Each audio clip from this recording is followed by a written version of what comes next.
พี่น้องพระเอกไดมอนด์ฤทธิไก่ลูกไอพอไหมไทยหัวใจศิลป์หลังจากล่าลุ่งจาก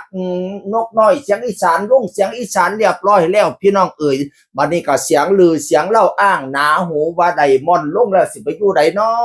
ไปอยู่ระเบียบบ่น้อไปอยู่ใจเกินร้อยบ่น้อไปชั้นเล่าบ่น้อหรือกลับมาหาสาวน้อยลำเพิ่นโชว์ไปหาสาวน้อยเพชรบ้านแพงบ่น้อเพราะว่าจิตใจเพิ่นเป็นอันพระเอกลำเพิ่นพนวานั่นน่ะหลายคนพูดมาหลายคนหลายปากหลายดากหลายผู้ขี่มีความเบาต่างกันพี่น้องเอ้ย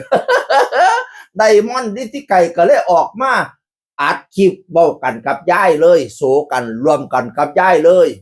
เบาบอกว่าพอหันไปไหนเถอะเด้อมาอยู่กับยายมาดูแลยายยายก็ว่าอยากให้หลานชายอยู่น้ำบ่ทันได้ไปไหนเถอะดอกจ้าว่าฉันว่านั่นน่ะ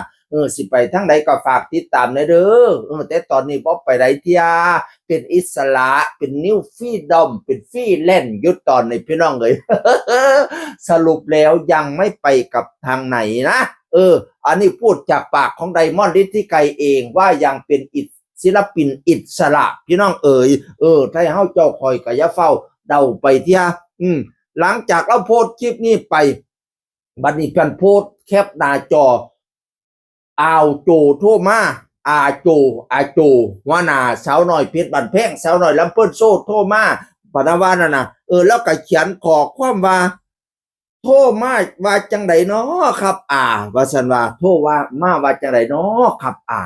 พอแต่เห็นอาโจโทรไปเท่านั้นล่ะพี่น้องเอ๋ยเสียงลือเสียงเราอ้างก็ขึ้นมาอีกบ่ได้อุ๊ยสงสัยสิกลับไปสาวน้อยลำเพิ่นโซ่สิไปอยู่สาวน้อยเพชรบ้านแพงสงสัยอาโจมาสวนปานว่านั่นน่ะพอแต่เห็นอันเขาเมานี่ปั๊บหลายคนกลับไปบางคนก็เชียร์ให้กลับไปอยู่สาวน้อยลำเพิ่นโซ่ก็ได้ไปอยู่สาวน้อยเพชรบ้านแพงก็ได้กลับไปบ้านเก่าพนว่านั่นน่ะบางคนก็บอกว่าอย่าไปเป็นขาดเลยเจ้าจำสมัยนั้นได้บ่เก็บอันแล้วต้องจำพนวานาเจ็บแล้วจำนะคือคนเจ็บแล้วทนนะคือควาย เจ้าต้องจำเจ้าต้องจำเจ้าถือคัดออกตอนนั้นน่ะย่าไปคัดไปตอนนี้นะโอ้ยเสียเกียรติเฮามากเลยพนวาห้ามไปเป็นเด็ดขาด